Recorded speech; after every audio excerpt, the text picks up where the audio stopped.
Bonjour à tous et bienvenue dans cette nouvelle vidéo. Aujourd'hui on va parler du jeûne et des pathologies.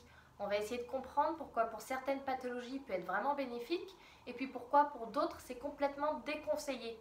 On a commencé à entrer un petit peu dans les détails dans ma vidéo sur le jeûne et la perte de poids. Aujourd'hui on va rentrer un petit peu plus dans les détails. Je vais essayer de ne pas vous abreuver de termes techniques. On a déjà compris que les graisses, c'est l'élément principal pendant le jeûne, que les graisses peuvent se transformer en sucre pour continuer de nourrir le cerveau.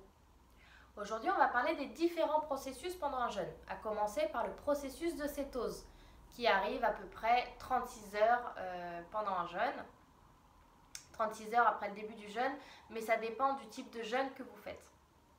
Le processus de cétose, c'est le processus pendant lequel l'organisme va produire des corps cétoniques.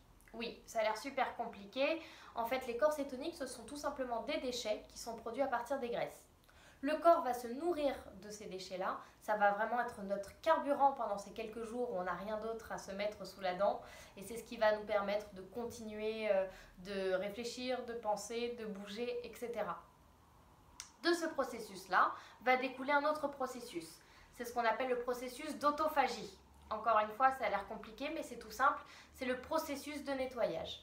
C'est-à-dire que le corps, à un moment donné du jeûne, commence à fatiguer, il manque d'énergie, et pour économiser son énergie, il va se nettoyer, se purger, il va éliminer les cellules malades, les cellules kystiques, les cellules atteintes de virus, etc.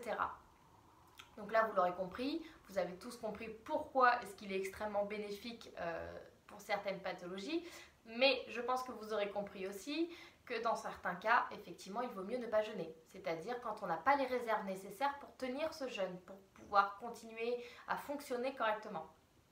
Les personnes qui ne peuvent pas jeûner, ce sont les personnes qui ont des pathologies de la thyroïde, des pathologies de rein, des pathologies du foie, ou alors ça peut être les personnes qui n'ont pas de pathologie particulière mais qui sont déjà de base extrêmement maigres. Ces personnes-là n'ont pas de réserve, elles n'ont pas de graisse qui vont produire ces corps cétoniques, elles n'ont rien pour pouvoir fonctionner correctement.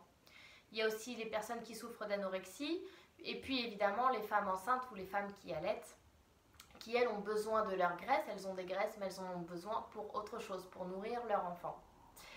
Voilà, c'est tout pour le jeûne et les pathologies. J'espère que ça vous aura aidé et on se retrouve très bientôt pour une autre vidéo.